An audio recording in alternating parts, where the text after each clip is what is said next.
आकाशवाणी समाचार जयपुर की ओर से प्रस्तुत है समाचार तरंग।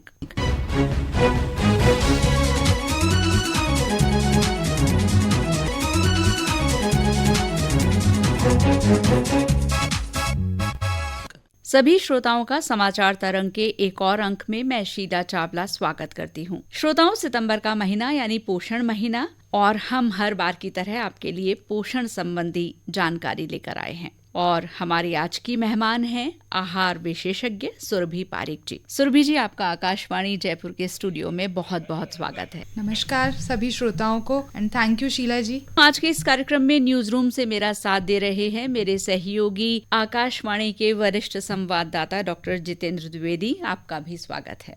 धन्यवाद शीला जी। सुरभि जी, हमारे श्रोताओं के लिए पहले हम पोषण के बारे में आपसे यही बात करना चाहेंगे कि पोषण क्यों आखिर इतना जरूरी है, और ये सतरंगी थाली एक संतुलित भोजन होता है, तो इसके बारे में भी आप हमें जानकारी दें। देखिए, अगर हम हेल्दी रहना चाहते हैं और अपनी जो जितना भी हमारा लाइफ स्पैन है, अगर हम उसकी जो क्वालिटी ऑफ लाइफ है उसको अच्छा रखना चाहते हैं, तो हमें शुरुआती दिनों से ही अपने पोषण को इम्प्रूव करने की ज़रूरत है। जब हम सुपोषण की और एक हेल्दी थाली की बात करते हैं तो हमारी थाली में पोषक तत्व सभी पर्याप्त मात्रा में उपस्थित होने ज़रूरी हैं। जैसे कि जो हमारा अनाज होता है वो हमें कार्बोहाइड्रेट देने का काम करता है, प्रोटीन हमारी बॉडी के मसल बिल्डिंग में और हमारे इम्यूनिटी को स्ट्रॉन्ग करने का काम करता है, जो फैट होता है घी और तेल वो हमारे खाने को पैलेटेबल बनाता है और हमें इंस्टेंट एनर्जी देने का काम करता है। उसके साथ साथ बहुत सारे फैट सोल्यूबल विटामिन्स और मिनरल्स को हमारे शरीर में एब्जॉर्ब होने में मदद करता है। फिर हम बात करते हैं विटामिन्स एंड मिनरल्स की। इनकी जो शरीर को आवश्यकता होती है वो बहुत थोड़ी मात्रा में होती है, लेकिन ये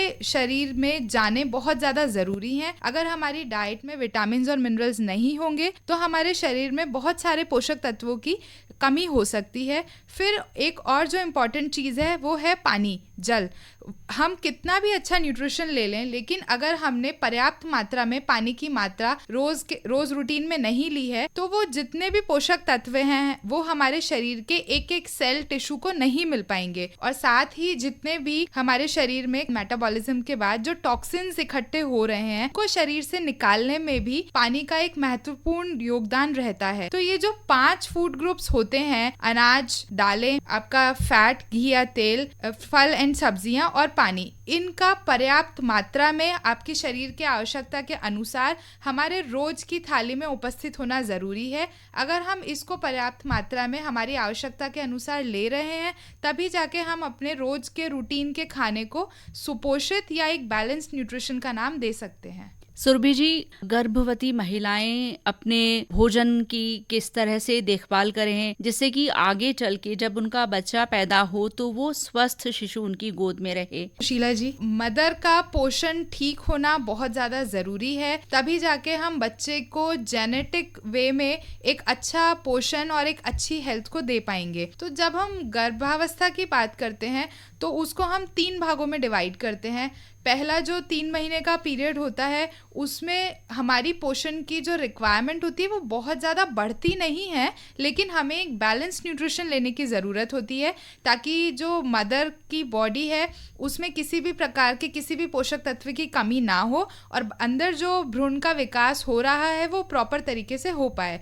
जो सेकेंड ट्राइमेस्टर आता है तब से धीरे धीरे पोषण की जो रिक्वायरमेंट है वो मदर की बढ़ती जाती है, क्योंकि अंदर जो बच्चा है उसका साइज ग्रो होता जाता है और सबसे ज़्यादा जो रिक्वायरमेंट होती है वो तीसरे ट्राइमेस्टर में होती है, क्योंकि उसमें सबसे ज़्यादा आकार का विकास होता है। तो गर्भावस्था एक ऐसा पीरियड है जिसमें हम पोषण को बिल्कुल भी हमें इग्नोर नहीं करना चाहिए और एक जो कंप्लीट और बैलेंस्ड न्यूट्रिशन की हम बात करते हैं वो आपके गर्भावस्था के एक एक दिन का हिस्सा होना चाहिए। जब बच्चा बाहर आ जाता है तो बच्चे का स्वस्थ आना इस दुनिया में वो मदर के पोषण पे काफ़ी हद तक डिपेंड करता है। शुरू के जो 6 महीने होते हैं उसमें हम सजेस्ट करते हैं कि बच्चे को सिर्फ माँ का दूध देना चाहिए, क्योंकि बच्चे का जो डाइजेस्टिव सिस्टम होता है वो इतना परिपक्व या इतना डेवलप नहीं होता है कि वो और अन्य भोज्य पदार्थों को पचा पाए। 6 महीने का जब बच्चा हो जाता है उसके बाद धीरे धीरे जब माँ का दूध कम होने लगता है और बच्चे की रिक्वायरमेंट्स बढ़ने लगती हैं, तब हम उनको कॉम्प्लीमेंट्री या वीनिंग फूड देने की बात करते हैं।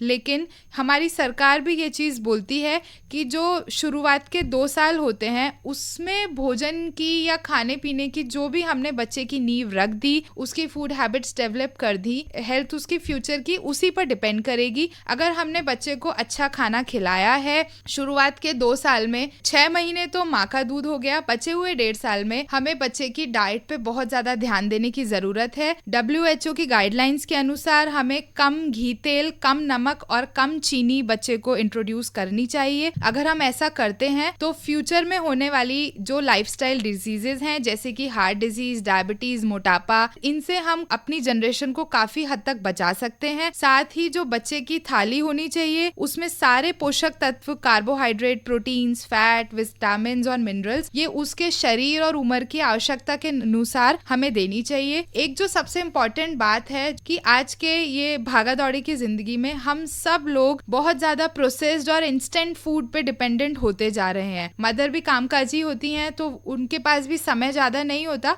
तो हम पैक्ड फूड आइटम्स बच्चे को देने लग जाते हैं। बट उस पैक्ड फूड आइटम को देने के बहुत सारे साइड इफेक्ट्स होते हैं जो हमें इंस्टेंट नहीं पता चलते, वो हमें आगे चलकर सालों में पता चलते हैं। तो मेरा सजेशन ये रहेगा कि बच्चे को आप बाहर का फूड बिल्कुल नहीं दें। जो कुछ दे रहे हैं थोड़ा समय निकाल के घर पर एक प्रॉपर उसका न्यूट्रिशियस फूड बनाएं और वो खाना आप अपने बच्चे को दें, उसको बाहर का खाना खाने की आदत बिल्कुल भी नहीं डालें। सुरभि जी, आपने बहुत अच्छी जानकारी दी।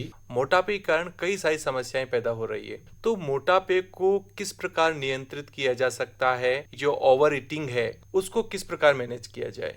सर, जब हम मोटापे की बात करते हैं तो आपने बिल्कुल सही कहा कि हम यहाँ पे सबसे ज़्यादा जो है वो मोटापा है, और मोटापा खुद ही सबसे ज़्यादा बीमारियों की जड़ होती है। और मोटापे का कारण सिर्फ एक चीज़ नहीं है कि हम ज़्यादा खा रहे हैं। जब हम हेल्दी पर्सन की बात करते हैं तो उस चीज़ के लिए 6 पिलर्स होते हैं। उसमें आपका खाना आता है, फिजिकल एक्टिविटी, आपका sleeping routine, eating habits, sleep cycle, water intake, stress level and physical activity. ये 6 पॉइंट्स होते हैं जिन पे हमें लगातार काम करना पड़ता है। अगर हम इन पे पॉजिटिव वे में काम कर रहे हैं तभी जाके हम अपनी हेल्थ को बचा पाएंगे या हम मोटापे से मुक्ति ले पाएंगे। तो मोटापे को नियंत्रित करने की जो शुरुआत होती है वो अभी जैसे हमने बात की कि वो बच्चे के पैदा होने के 6 महीने बाद से जब हम उसे कॉम्प्लीमेंट्री फूड इंट्रोड्यूस कर रहे हैं तब से हो जाती है। तो पहली चीज जो हमें ध्यान रखनी है बच्चों के लिए कि हमें बाहर का खाना इंट्रोड्यूस नहीं करना है, पैक्ड और प्रोसेस्ड फूड इंट्रोड्यूस नहीं करना है, चीनी, घी, तेल और नमक की मात्रा कम से कम इंट्रोड्यूस करनी है। जब हम इन चीज़ों को बच्चे को नहीं देंगे तो उसकी टेस्ट बड्स डेवलप ही नहीं होंगी इन खाने के लिए, और बड़े होने के बाद उस बच्चे का टेस्ट इन फूड आइटम्स के लिए डेवलप नहीं होगा। तो मोटापे को कंट्रोल करने के लिए बचपन से तो हम ये चालू करेंगे। उसके बाद आजकल एक सबसे बड़ी समस्या है कि छोटे परिवार होते हैं, एक एक दो दो बच्चे रहते हैं, तो सारा सबका फोकस उन बच्चों पे होता है और बच्चे की सारी डिमांड्स पूरी की जाती हैं। तो उन डिमांड्स की वजह से बच्चे का जो इनटेक है चॉकलेट्स का, आइसक्रीम्स का, पैक्ड फूड आइटम्स का, वो दिन पे दिन बढ़ता जा रहा है। और उसकी ये सारी डिमांड्स जब पूरी होने लगती हैं तो जो हमारा न्यूट्रिशियस फूड है वो कहीं ना कहीं बहुत ज्यादा नेग्लेक्ट हो जाता है। तो हमें ये देखना है कि हमें अपनी बच्चे की थाली को कैसे पोषण भरपूर बनाना है ताकि उसकी इच्छाएं भी पूरी हो सके और उसका पोषण भी हम सही तरीके से कर सके। फिर हम बात करते हैं यूथ की। यूथ बहुत ज्यादा पीयर प्रेशर में आता है। बाहर का जो अपना कल्चर है, होटल्स का,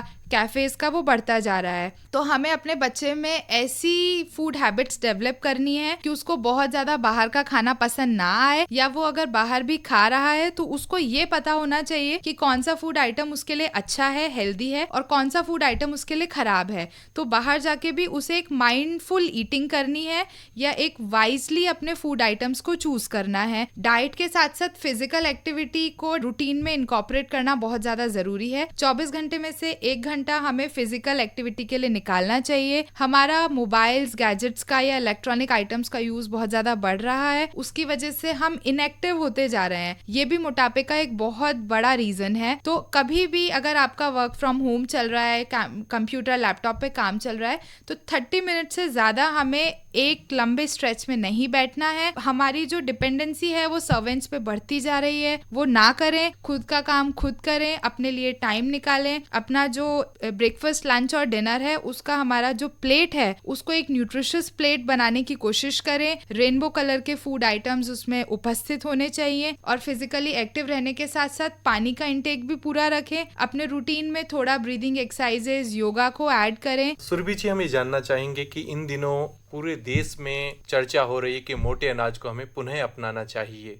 जीवनचर्या का किस प्रकार हिस्सा बना सकते हैं और यह किस प्रकार हमारे लिए बहुत जरूरी है? मोटे अनाज को हमें हमारे रूटीन में शामिल करना चाहिए। इसमें हमारा बाजरा, ज्वार या रागी, ये सारी चीजें मोटे अनाज में शामिल होती हैं। तो इनको हमें कम से कम अपने जो मेजर मील हैं उसमें 3 मील में से 1 या 2 मील में रखना जरूरी है। मोटे अनाज को हम चपाती की फॉर्म में शामिल कर सकते हैं, या जैसे हमने रागी का दलिया बनाया, ज्वार की राबड़ी बनाई। हम बेसिक जो खाना खाते हैं उसमें हमें रिफाइंड फ्लावर्स को या गेहूं को थोड़ा बहुत रिप्लेस करके हम मोटे अनाज को ऐड कर सकते हैं। उसको हमें अपने रोज के रूटीन में शामिल करना चाहिए। आप उसे किसी भी फॉर्म में जैसे खाना चाहें वैसे शामिल कर सकते हैं।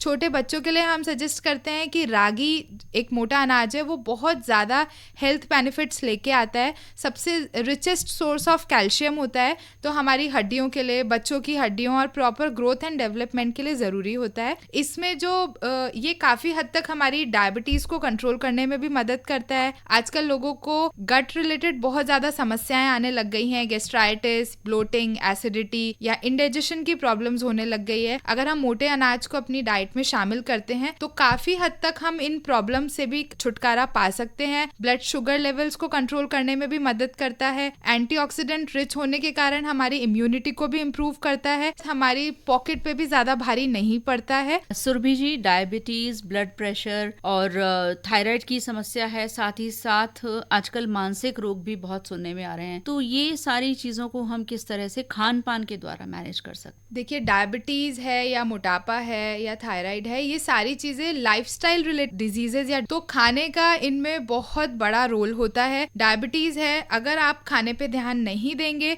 तो आपकी दवाइयों पे डिपेंडेंसी बढ़ती जाएगी। तो आपको अपना एक डाइट का रूटीन बनाने की जरूरत है जिसमें carbs, protein, fats, vitamins, minerals, हर चीज़ की आवश्यकता के अनुसार उसको हमारी डाइट में इनकॉर्पोरेट करना है। स्ट्रेस आज के टाइम में 80% लोगों की लाइफ में आ चुका है और वो मेंटली लोगों को अफेक्ट कर रहा है। उसका एक रीज़न ये भी है कि हमारी डाइट ठीक नहीं है। अगर हम डाइट को एंटीऑक्सीडेंट रिच लेते हैं, मतलब कि जो कलरफुल फ्रूट्स एंड वेजिटेबल्स या सैलड्स को डाइट में ऐड कर रहे हैं, तो वो काफ़ी हद तक हमारी एंटीऑक्सीडेंट्स की रिक्वायरमेंट को पूरा करता है। सुरभि जी, वक्त हमें और इजाजत नहीं दे रहा, लेकिन चलने से पहले हम चाहेंगे कि आप हमारे श्रोताओं को संक्षेप में एक संदेश दें। देखिए, अपनी डाइट को एक अच्छा फॉर्म में आप रखने की कोशिश करें। एक न्यूट्रिशियस संतुलित आहार रूटीन में लेने की कोशिश करें। डाइट के साथ साथ रूटीन में फिजिकल एक्टिविटी इनकॉर्पोरेट करें और कोशिश करिए कि आप खुश रहें, स्ट्रेस से दूर रहें। वो आप तभी कर सकते हैं जब आप फैमिली मेंबर्स के साथ अच्छा क्वालिटी टाइम स्पेंड करें। गैजेट्स से कोशिश करें कि जितना ज़्यादा दूर हो सके उतना दूर रहें और स्लीप रूटीन को अच्छे से मैनेज करने की कोशिश करें। सुरभि जी, आपने अपना अमूल्य समय आकाशवाणी समाचार को दिया, आपका बहुत बहुत धन्यवाद। श्रोताओं, चलने से पहले मैं आपको बता दूं, आज के इस कार्यक्रम के लिए तकनीकी सहयोग दिया रणदीप यादव ने, संपादक अशोक चंदोलिया और प्रस्तुतकर्ता नीलेश कालभोर।